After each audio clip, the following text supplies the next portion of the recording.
점심 식사를 한 뒤 커피를 마시고 있었는데요. 혜주야, 너 결혼한다며?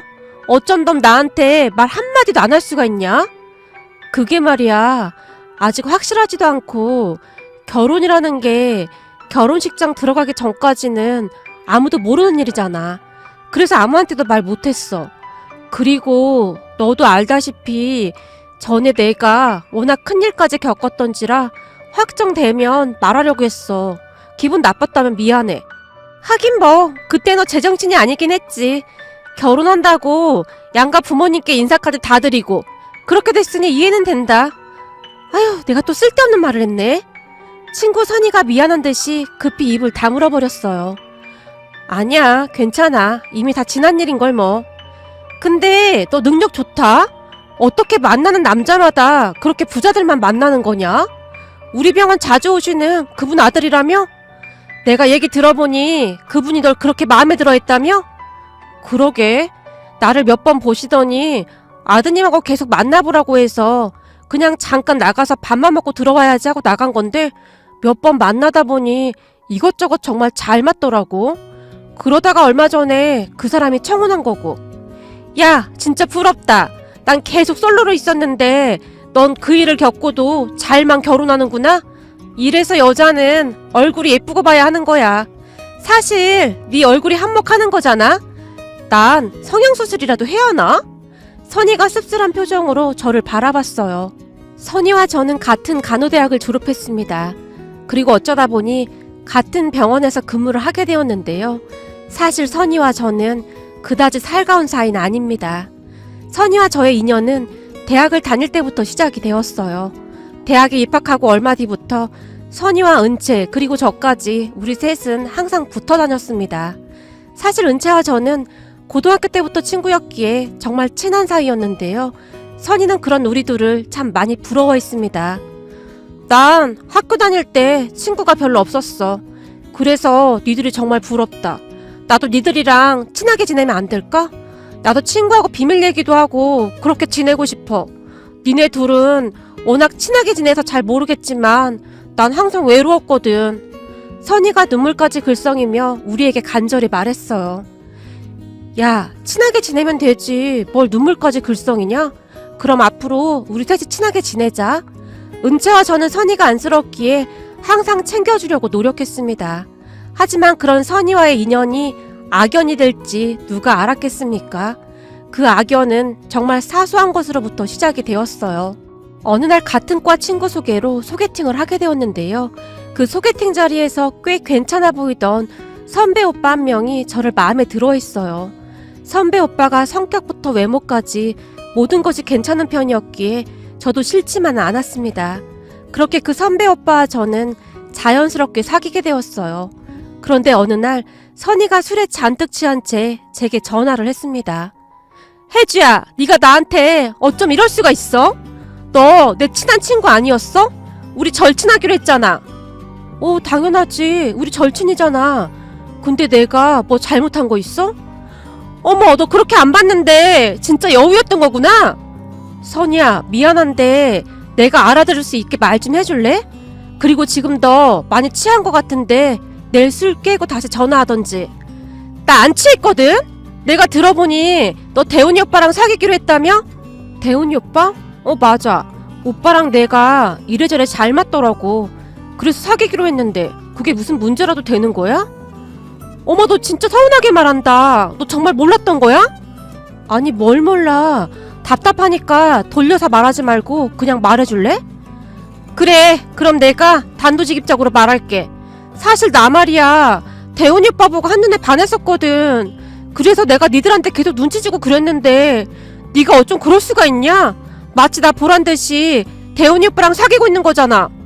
뭐? 그게 무슨 말이야? 내가 언제 보란 듯이 사귀었다는 거야? 그리고 네가 대훈이 오빠한테 호감이 있다고 나한테 말한 적 있어?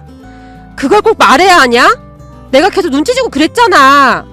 아니, 말을 안 했는데 우리가 어떻게 하냐? 은채도 전혀 몰랐을걸? 그리고 대훈이 오빠가 나한테 먼저 고백한 거야. 그러니까 네가 오해하지 않았으면 좋겠다. 선이가 기분 나쁘지 않게 제가 조용히 설명했어요. 야, 다 필요 없어. 나 지금 엄청 상처받았어. 너 대훈이 오빠랑 당장 헤어져. 너랑 내가 절친인데 같은 남자를 좋아하는 건 좀 그렇잖아. 선이가 때를 쓰듯 제게 남자친구와 헤어지라며 눈물까지 흘렸습니다. 그 소식을 들은 은채가 기가 막혀 있는데요. 야, 뭐 그런 말도 안 되는 논리가 다 있냐? 대훈이 오빠가 좋아한 건 너잖아. 근데 선이는 무슨 그런 말을 하는 거냐? 선이가 대훈이 오빠 좋아하는 건 나도 전혀 몰랐어. 됐어. 괜히 친구 사이 나빠질 바에는 그냥 헤어지는 게 낫지 뭐.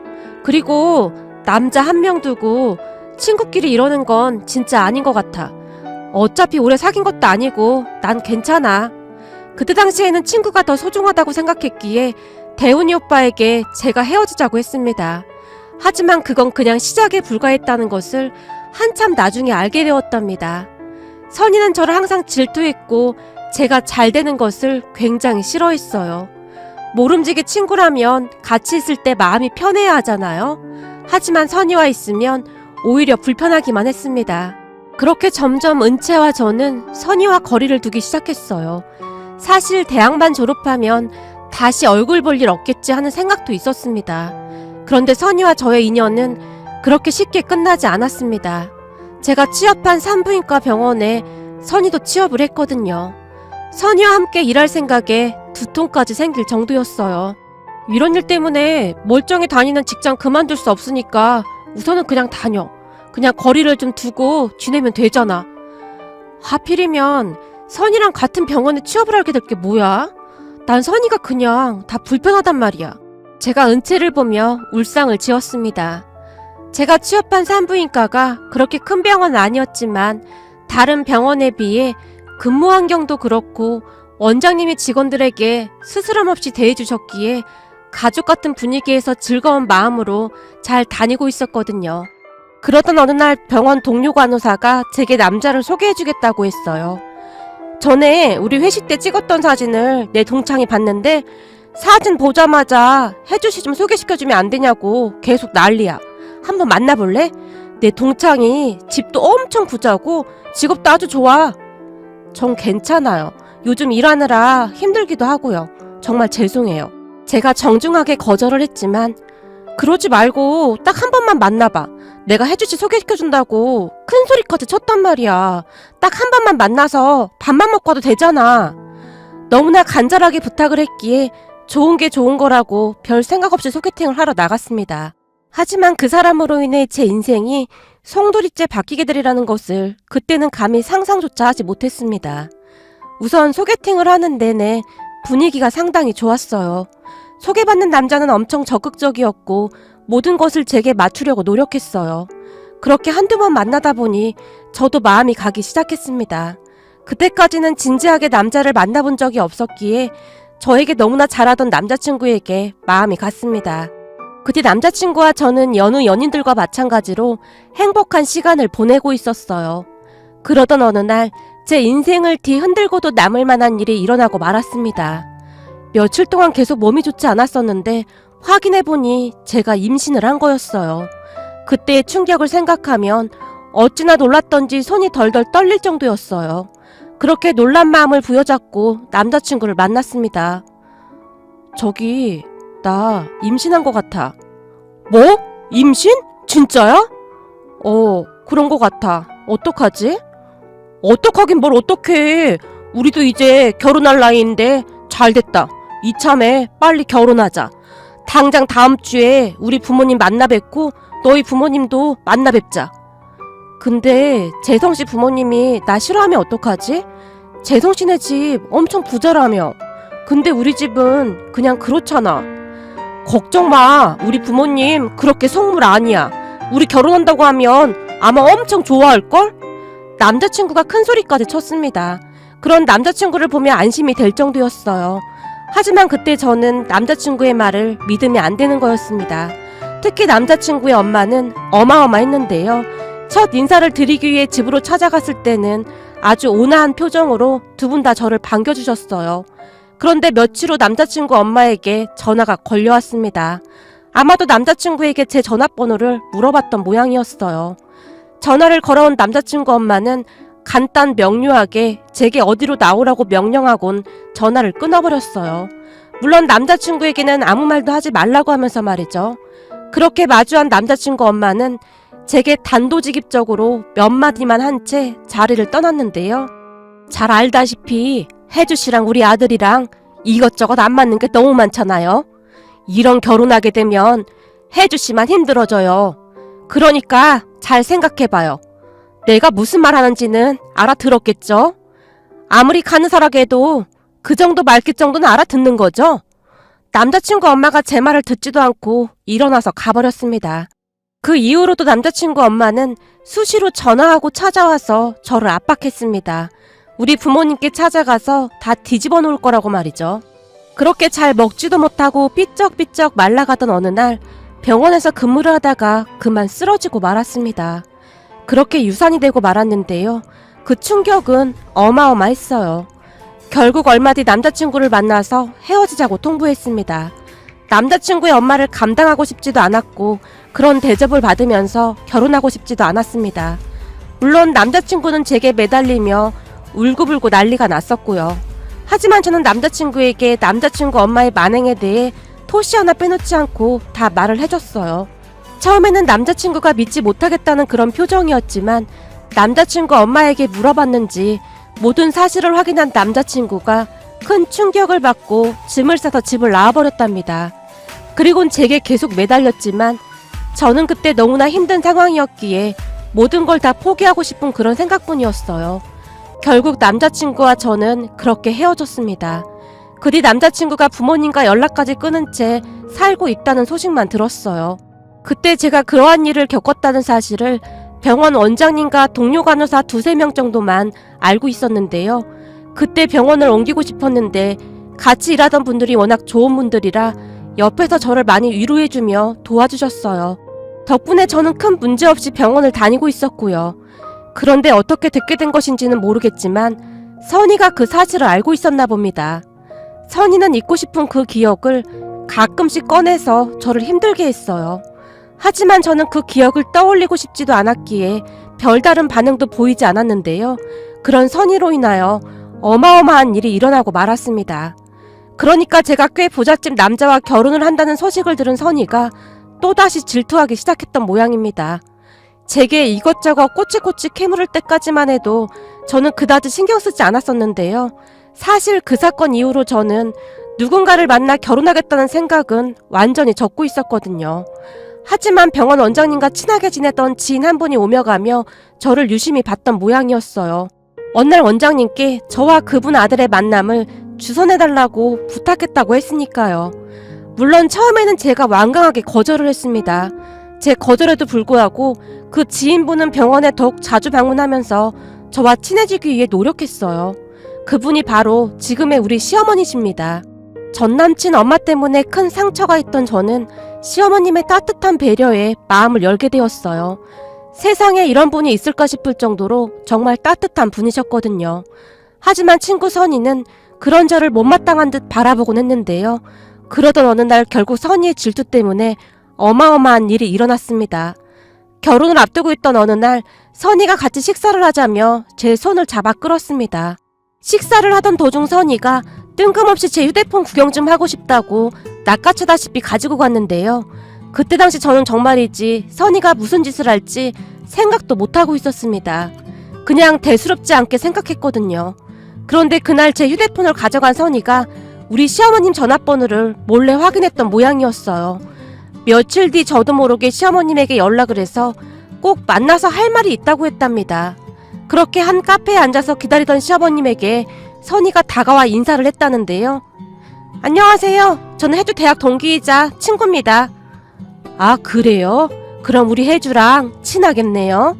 그럼요. 혜주랑 아주 친하죠. 혜주에 대해 모르는 게 없을 정도니까요. 근데 전화상으로 아주 중요한 일이 있다고 했는데 무슨 일이죠? 그 순간 선이가 목소리를 낮추며 심각한 표정으로 시어머님을 바라봤다고 합니다. 저기 근데 어머님, 혹시 혜주가 그랬던 거 알고 계신 거예요? 그랬던 거라니요? 뭘 말하는 건지? 역시 모르셨나 보네요. 예비 시어머님께 말하기 힘든 일이긴 하죠. 근데 귀한 아드님 장가 보내시는데 잘 알아보고 보내셔야 하는 거 아닌가요? 요즘 세상이 좀 그렇잖아요. 동거했던 과거도 있고 막 그런 거 말이에요. 선희의 말을 들으며 시어머님께서 깜짝 놀라셨다는데요. 아니 친구 말로는 우리 혜주가 전에 동거라도 했다 그 말인 거예요? 아니요. 그런 건 아닌데 이런 말씀 드려도 될지 잘 모르겠는데 사실 혜주랑 친구여서 저도 이런 말 드리기 참 어렵거든요. 근데 친구가 나쁜 길로 가면 그걸 잡아주는 것도 진정한 친구가 해야 하는 일이잖아요? 그래서 뭘 말하는 건데요? 괜찮으니 얼른 말해봐요. 아무래도 혜주랑 대학 때부터 알고 지냈다고 하니까 우리보단 혜주에 대해 더 잘 알고 있긴 하겠네요. 친구분 말대로 아들 장가 보내는데 잘 알아봐야 하는 것도 맞는 거고요. 바로 그겁니다. 귀한 아드님이 결혼하는 건데 잘 알아봐야 하는 게 맞는 거죠. 그동안 제가 쭉 지켜보니까 아무래도 혜주가 많이 숨기고 결혼을 하는 것 같더라고요. 그동안 혜주가 한 짓 있는데 그걸 다 아시고도 결혼 허락할 리도 없고 말이죠. 궁금하니까 자세히 좀 말해줘봐요. 도대체 그동안 무슨 일이 있었던 겁니까? 뭔가 큰 문제가 있으면 결혼 진행을 막 던져야 할 것 같네요. 시어머님이 심각한 표정으로 선희를 바라봤다는데요. 그러니까 그게 말이죠. 전에 혜주가 결혼까지 하려다 그만둔 건 혹시 알고 계신가요? 그건 나도 혜주한테 들은 얘기입니다. 그것 때문에 그런 건가요? 아니죠. 더 큰 일이 있었죠. 사실 그게 말이죠. 혜주가 전에 유산까지 한 적이 있습니다. 남자는 유산했어도 괜찮으니까 결혼하자고 했는데 혜주가 워낙 콧대가 높아서 유산까지 하고 헤어졌어요. 이게 말이 안 되는 얘기잖아요. 아니 유산까지 해놓고는 멀쩡한 집안 사람들 속이고 결혼하려고 한다는 게요. 이렇게 속이면서 한 결혼이 가면 얼마나 가겠어요? 이런 경우에는 나중에 다 뽀록나게 되어 있더라고요. 뭐라고요? 유산이라고요? 내가 그 말을 어떻게 믿죠? 우리 혜주가 그럴 리가 없습니다. 전 이만 가봐야겠네요. 저기 그럴 줄 알고 제가 이걸 몰래 사진으로 찍어놨습니다. 제가 지금 사진 보내드릴게요. 사모님이랑 아드님이 사기 결혼 당하면 안 되는 거니까 제가 보내드리는 거예요. 절대 다른 사람들한테는 말씀하시면 안 돼요. 선희가 휴대폰 사진 속에 있던 제 병원 기록을 시어머님께 보내드렸다네요. 세상에나 무슨 이런 일이 다 있어 그래? 이거 내가 증거 자료로 가지고 있어야겠네요. 저기 근데 제가 드렸다고는 절대 말씀하시면 안 됩니다. 괜찮아요. 혜주랑 둘이 친한 친구라면서요. 설마 혜주가 친구한테 뭘 어떻게 하겠어요? 거기다 혜주 걔가 워낙 순에 빠졌잖아요. 시어머니께서 큰 소리로 말씀하셨답니다. 도대체 무슨 생각으로 그런 짓을 한 것인지 아니면 뭐에 씌였던 것인지 잘 모르겠지만 선희가 시어머님께 휴대폰 사진첩에 있던 그 사진을 전송까지 했다고 합니다. 아마도 그때 당시 선희는 제가 부잣집 남자와 결혼까지 한다니까 눈이 뒤집어진 게 아닌가 싶습니다. 고마워요. 사진을 전송받은 시어머님께서 자리에서 일어나 밖으로 나가셨다는데요. 선희가 얼굴에 미소를 가득 머금은 채 그 모습을 한동안 바라보고 있었다고 합니다. 그 뒤에 어마어마한 일이 일어나게 되었습니다. 다음날 시어머니께서 잔뜩 화가 난 채로 병원으로 쫓아오셨거든요. 저는 시어머니께서 그토록 화를 내는 모습을 그때 처음 봤을 정도였습니다. 병원에 들어선 시어머니께서는 굉장히 냉정하고 차가운 표정으로 원장실로 들어가셨어요. 그리고 그 뒤 병원이 발칵 뒤집어지고 말았답니다. 원장실 안에서 큰 소리가 새어나오고 있었거든요. 그 소리를 듣고 있던 선희가 제게 뚜벅뚜벅 걸어왔습니다. 혜주야, 너 이제 어떡하니? 그러니까 사람이 정직하게 살아야지. 너 이번에 하려는 결혼 사기 결혼인 건 알고 있지? 사람이 그러면 안 되는 거야. 이번 일을 계기로 반성 좀 하고 살았으면 좋겠다. 그 순간 선희의 얼굴에는 승리의 미소가 가득해 보이기까지 했습니다. 무슨 소리야? 정직하게 살라니. 나 거짓말한 거 없는데? 그렇구나. 그동안 널 꽤 오래 지켜봤었는데 이걸 뭐라고 해야 하나? 암튼 넌 재수가 좀 없어. 착한 척은 다 하는데 다 내숭이다 이 말이지. 선희가 싸늘한 눈빛으로 저를 노려봤어요. 그런 선희를 보며 저는 그저 어리둥절해 있었는데요. 잠시 후 누군가 선희에게 다가와서 원장님이 급히 찾는다고 말해줬어요. 저요? 제가 아니라 혹시 혜주를 찾는 거 아니에요? 아니야. 분명히 선희씨 맞다니까. 근데 선희씨 뭐 잘못한 거 있어? 원장님 표정이 아주 무시무시하던데. 나 지금껏 원장님이랑 꽤 오래 근무했었는데 그런 무서운 표정은 처음이야. 네? 아닐 거예요. 아마도 혜주 때문에 그럴걸요? 선희가 별일 아니라는 듯 위풍당당하게 원장실로 들어갔습니다. 그 뒤 어마어마한 폭풍이 몰아닥쳤는데요. 원장실에서 한동안 고성이 오가고 난리도 아니었거든요. 뭐야? 왜 그러는 거야? 혜주씨 뭐 아는 거 없어?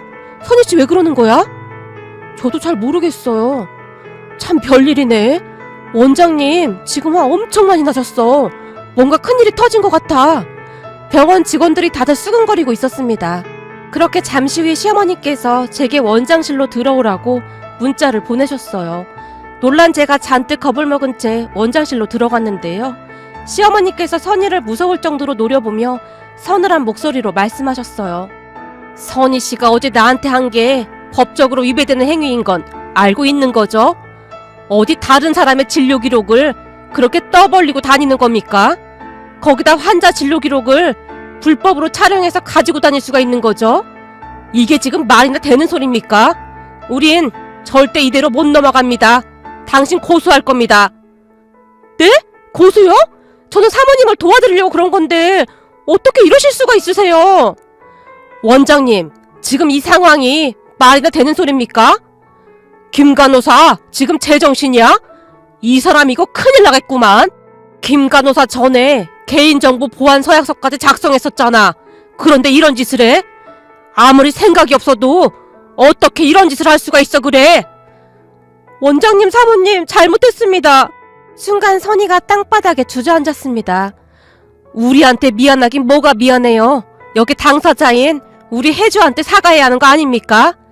선희씨 이제 보니 인성이 아주 바닥인 사람이었네요.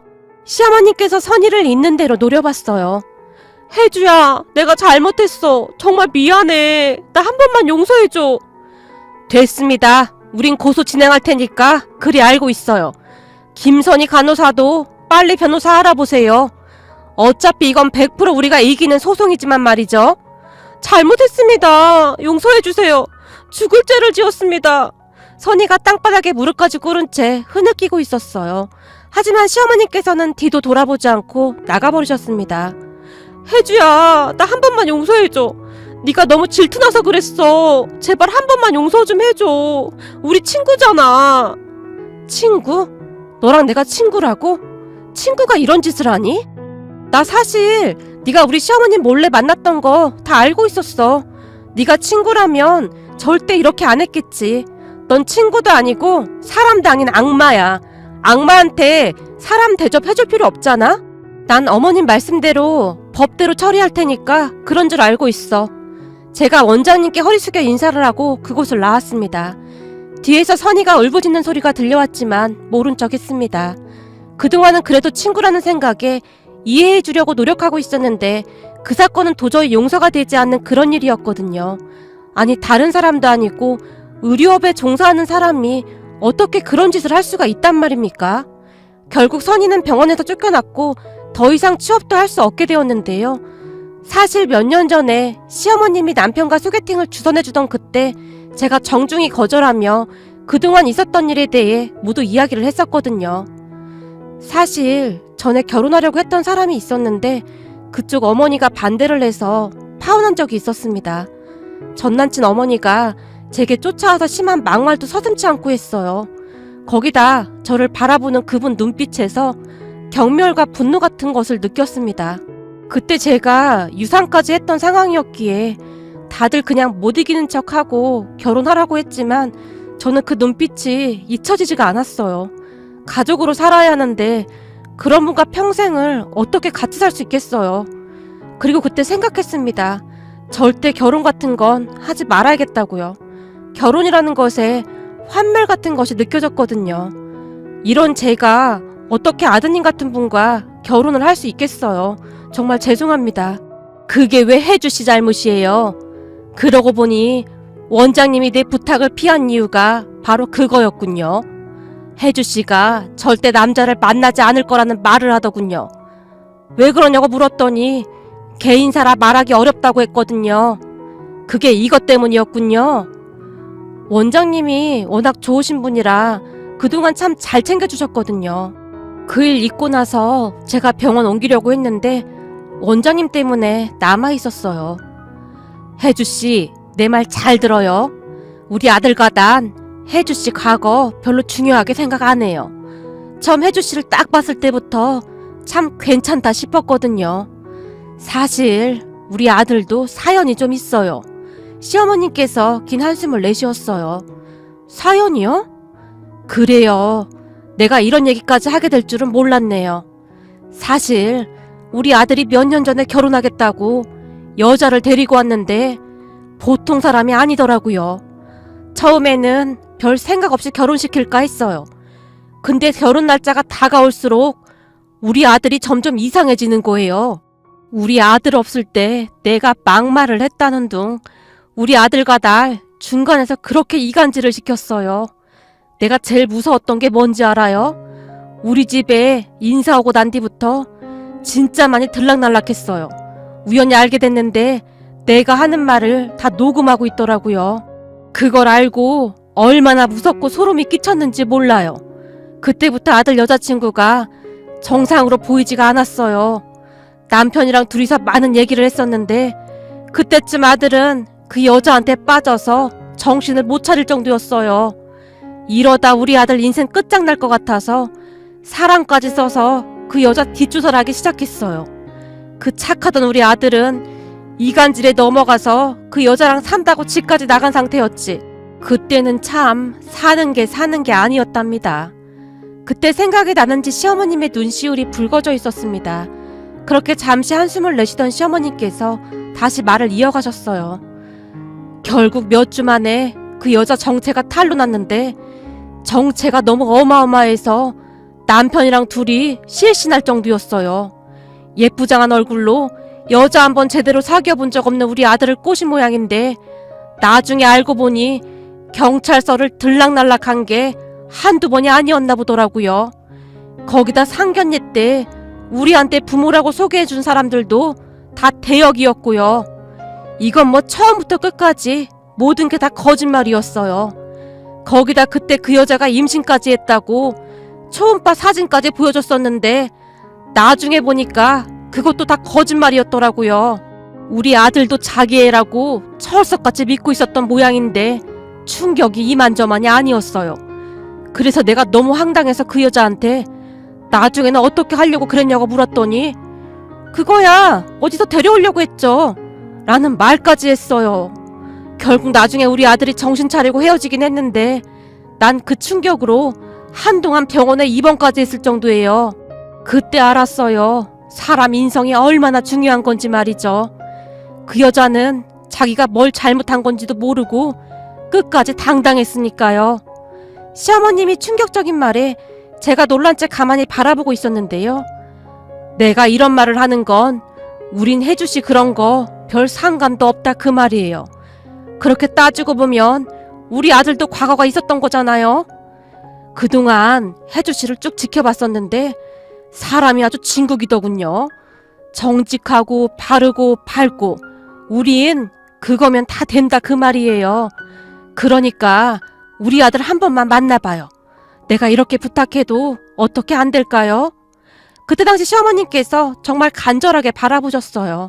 그 뒤 저는 뭐에 홀린 것 마냥 지금의 남편을 만나게 되었고 몇 년 후에 결혼까지 하게 된 거였습니다. 그런데 선희가 그걸 질투해서 그 난리를 쳤던 거였고요. 결국 선희는 그때 아주 호되게 당했습니다. 다만 그때 당시 그동안 가족같이 챙겨주시던 원장님께 혹여라도 피해가 가게 될까봐 중간에 소송은 포기했지만 선희는 병원에서 내쫓기다시피 퇴사를 하게 되었습니다. 거기다 다시 재취업도 어려운 모양이었는데요. 친구 은채 말에 의하면 한동안 백수로 지내다가 소송 이야기가 나오면서부터 선희 부모님도 다 알게 되었다는데요. 그 사실을 알게 된 선희 부모님이 대노하며 인간 취급도 하지 않고 있답니다. 선희는 취업이 어려우니 요즘은 부모님이 운영하는 기사식당에서 서빙을 하면서 지내고 있답니다.